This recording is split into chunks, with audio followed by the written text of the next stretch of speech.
Addition of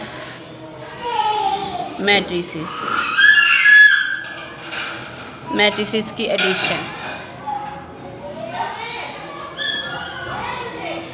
page number 84। Two matrices are confirmable for addition if they are of the same order। अगर वो कहते हैं कि दो मैट्रिसेस को आप उस वक्त ऐड कर सकते हैं if they are of the same order, अगर उनका ऑर्डर सेम हो जाए। मतलब क्या है कि नंबर ऑफ़ रोज़ और नंबर ऑफ़ कॉलम्स जो हैं वो आपके पास इक्वल हो जाएं। जैसे कि आपके पास ये मैट्रिक्स है,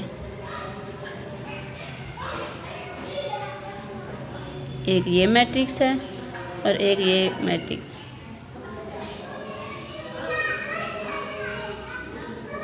ये मैट्रिक्स ए है, ये मैट्रिक्स बी है। इसकी कितनी नंबर ऑफ़ रोज़ हैं? 2 रोज़ हैं, 2 रोज़ हैं और कॉलम्स कितने हैं? 3, 1 2 3 कॉलम्स हैं। इसकी कितनी रोज़ हैं? 2 रोज़ हैं, 1 2 और कॉलम्स कितने हैं? वर्टिकल लाइंस 1 2 3 कॉलम्स हैं आपके पास। अब इन दोनों मैट्रिसेस का ऑर्डर सेम है, 2 क्रॉस 3। इसका मतलब है कि आप इन दोनों मैट्रिसेस को ऐड कर सकते हैं। ठीक है जी, क्योंकि इनका ऑर्डर सेम है। ऐड करने का तरीका क्या है? पहली एंट्री को पहली एंट्री के साथ ऐड करना है, इस वाली एंट्री को जो इस मैट्रिक्स के पास इसी प्लेस पर एंट्री है उसके साथ ऐड करना है। 2 को 9 के साथ नहीं ऐड कर सकते, जो यहाँ पे इसकी पोजीशन है उसी पोजीशन की यहाँ पर जो एंट्री है उसके साथ ऐड करना है। 3 को 9 के साथ ऐड करना है, 4 को 10 के साथ ऐड करना है, 5 को 11 के साथ ऐड करना है और 6 को 12 के साथ ऐड करना है। ठीक है जी, तो ये आपने दो मैट्रिसेस को ऐड कर लिया, 10 12 14 16 और 18। लेकिन अगर इस तरह की सही सूरत-ए-हाल हो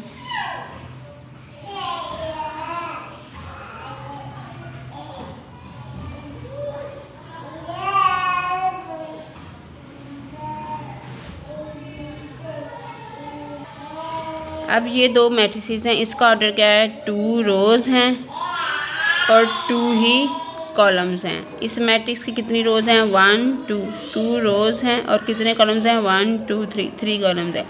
अब इन दो मैट्रिसेस का ऑर्डर सेम नहीं है, order is not same, order same नहीं है। इसका मतलब है कि ए और बी को आप ऐड नहीं कर सकते हैं। We can not add matrices A and B, A और बी को हम ऐड नहीं कर सकते। दो मैट्रिसेस उसी वक्त ऐड हो सकते हैं जब उनके ऑर्डर्स जो है, नंबर ऑफ़ रोज़ और नंबर ऑफ़ कॉलम्स जो हैं वो सेम हो जाएं। और उनको ऐड कैसे करना है? Corresponding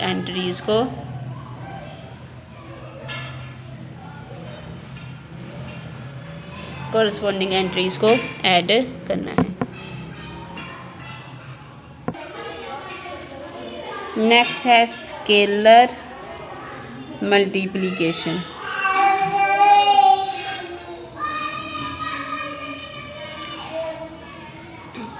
page number 86। आपके पास कोई भी मैट्रिक्स हो, AIJ M cross N order का, और केज है कोई भी स्केलर हो। स्केलर का मतलब क्या होता है? कोई भी नंबर हो आपके पास। स्केलर्स के बाद कोई भी नंबर हो जाए, जैसा कि आपके पास 2 हो जाए, 3 हो जाए, 1/2 हो जाए, वगैरह वगैरह वगैरह। ठीक है, तो वो कहते हैं किसी भी स्केलर को मैट्रिक के साथ कैसे मल्टीप्लाई करते हैं। हाउ टू मल्टीप्लाई स्केलर के विद मैट्रिक्स ए कैसे मल्टीप्लाई करना है। वो कहते हैं मल्टीप्लाई करने का तरीका क्या है कि इस स्केलर को मैट्रिक्स की हर एंट्री के साथ मल्टीप्लाई कर दो। मतलब क्या है, अगर आपके पास कोई भी एक मैट्रिक्स है 1 2 3 4 5 6 ये एक मैट्रिक्स है, और के आपके पास कोई भी स्केलर मतलब एक नंबर है, मैं ले लेती हूँ 3, तो के ए का मतलब क्या है 3a। 3 को a के साथ मल्टीप्लाई करना है। 3 को a के साथ कैसे मल्टीप्लाई करना है, 3 को a की हर एंट्री के साथ मल्टीप्लाई करना है।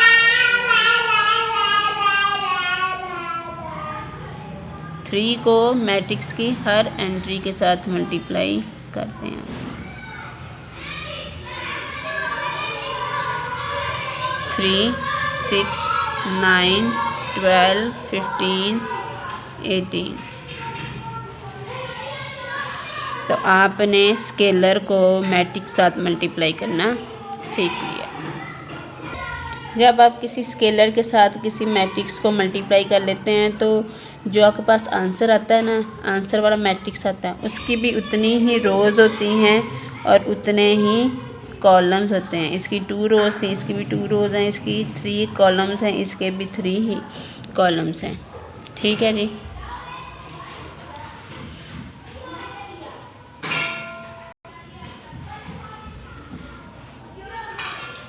Subtraction of matrices. मैट्रिसेस को सब्ट्रैक्ट कैसे करते हैं। फर्ज करें आपके पास 2 मैट्रिसेस हैं 1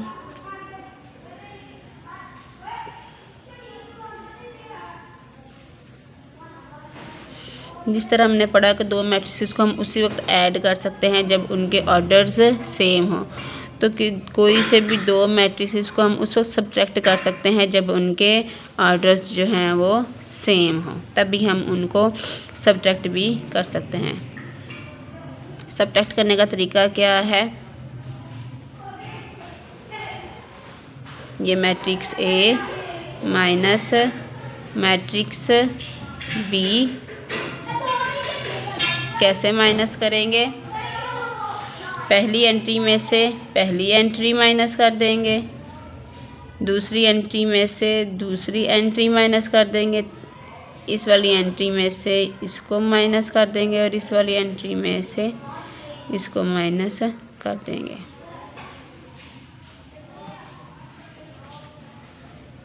आंसर क्या आ जाएगा आपके पास,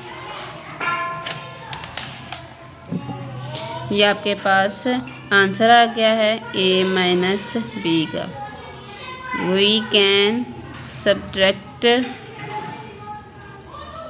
2 matrices only if they have same order।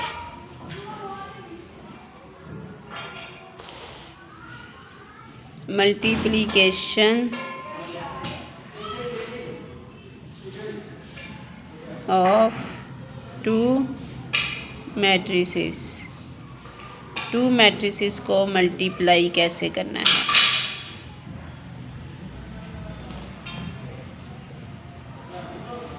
To matrices A and B are said to be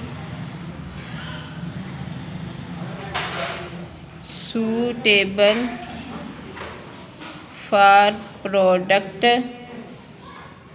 AB if the number of columns of A is equal to number of rows of B। ये multiply करने का तरीका है कि आप 2 matrices को कब multiply कर सकते हैं कि जब ए बी ए को बी के साथ मल्टीप्लाई करना है ना, तो आपके पास ए के जो नंबर ऑफ कॉलम्स हैं, जो पहला मैट्रिक्स है उसके कॉलम्स की तादाद बराबर हो जाए जो दूसरा मैट्रिक्स है उसकी रोज़ की तादाद के बराबर हो जाए, तब हम कहेंगे कि हम इन दो मैट्रिसेस को मल्टीप्लाई कर सकते हैं। जैसा कि आपके पास ये एक मैट्रिक्स है,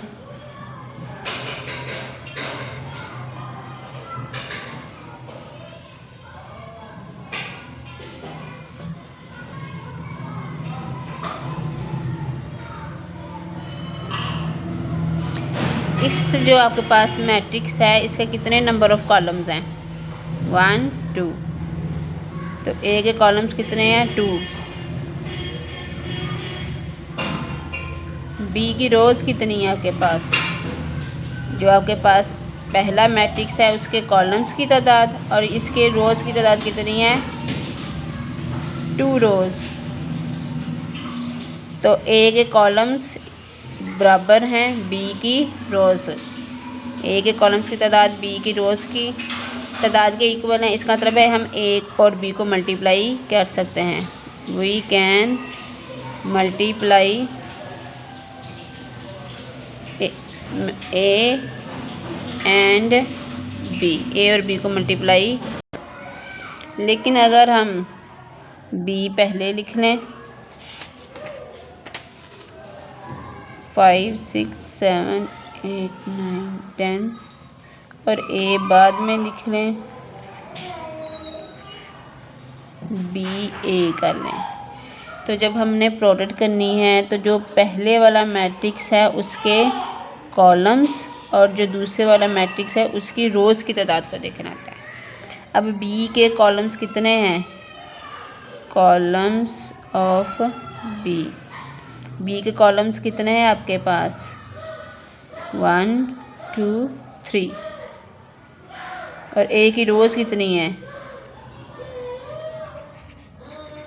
कितनी रोज़ हैं? 1 2। तो क्या नंबर ऑफ कॉलम्स जो हैं वो नंबर ऑफ रोज़ के इक्वल हैं? बी के जो कॉलम्स की तादाद है वो ए की रोज़ के इक्वल है। 3 is not equal to, 3 column है 2 रोज़ हैं। इसका मतलब है we can not multiply B and A. अगर बी पहले लिखा जाए और ए बाद में, ये मैट्रिसेस का जो ऑर्डर है, ये अरे जो तरतीब है, ये बड़ा मैटर करता है। जो आपने पहले मैट्रिक्स लिख दिया उसके कॉलम्स देखने हैं और जो बाद में लिखा उसकी रोज़ देखनी है। यहाँ आपने पहले ए लिखा था फिर बी लिखा था। ए के कॉलम्स जो है वो 2 थे और बी की रोज़ भी 2 थी। तो अगर आप पहले ए लिखेंगे और बाद में बी लिखेंगे तो आप इन दोनों मैट्रिसेस को मल्टीप्लाई कर सकते हैं। लेकिन अगर आप पहले बी लिख दें और बाद में ए लिखें तो फिर इनके कॉलम्स की और इसके रोज़ की तादाद बराबर नहीं होती और आप इनको मल्टीप्लाई नहीं कर सकते। अब मल्टीप्लाई करने का तरीका क्या है? पहले ए फिर बी। ए मैट्रिक्स लिखें 1 2, फिर आप मैट्रिक्स बी लिखें।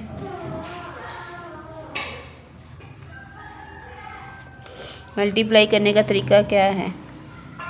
पहली रो लेनी है और पहला कॉलम लेना है अपने। पहली रो की फर्स्ट एंट्री और इसकी जो पहली एंट्री है उनको मल्टीप्लाई करके लिख दिया, प्लस अब पहली रो की जो सेकंड एंट्री है उसको इस कॉलम की सेकंड एंट्री के साथ मल्टीप्लाई किया। अब आपने पहली रो लेनी है और फिर सेकंड कॉलम लेना है। 1 क्रॉस 6 प्लस 2 क्रॉस 9। फिर दोबारा पहली रो लेनी है और फिर थर्ड कॉलम लेना है। 1 क्रॉस 7 प्लस 2 क्रॉस 10। इस तरह आपने फिर सेकंड रो लेनी है और फर्स्ट कॉलम लेना है। 3 cross 5 plus 4 cross 8, 3 cross 6 plus 4 cross 9, फिर सेकंड रो और third column 3 cross 7 plus 4 cross 10। ये आपके पास दो मैट्रिसेस को मल्टीप्लाई करने का तरीका। अब हम इनको सॉल्व कर लेते हैं। 15 और 32 कितने हो गए आपके पास? तो ये अब हमने सिंपलीफाई कर लिया है। तो ये हमारे पास दो मैट्रिसेस को मल्टीप्लाई करने का तरीका है। ये सारी मैट्रिक की चीज़ें हैं जो हम दोबारा रिवाइज कर रहे हैं। अब ये जो हमने मैट्रिसेस मल्टीप्लाई किए हैं, इसका एक ऑर्डर क्या है? जो मैट्रिक्स है इसका ऑर्डर क्या है? 2 1 और 2 रोज़ हैं और 2 ही कॉलम्स हैं। इस मैट्रिक्स का ऑर्डर क्या है? 2 रोज़ हैं और 1 2 3 कॉलम्स हैं। तो आपके पास जो ए बी प्रोडक्ट वाला जो मैट्रिक्स है, जो प्रोडक्ट मैट्रिक्स है, उसका ऑर्डर क्या होगा? ऑर्डर ऑफ प्रोडक्ट मैट्रिक्स, इसका ऑर्डर क्या होगा? देखिए इसका ऑर्डर क्या है? 2 रोज़ हैं और 3 कॉलम्स हैं। दरमियान में से ये निकल जाता है और पहला और जो तीसरा चौथा है उसको मिला के आपके पास वो प्रोडक्ट वाले मैट्रिक्स का ऑर्डर बन जाता है 2 क्रॉस 3।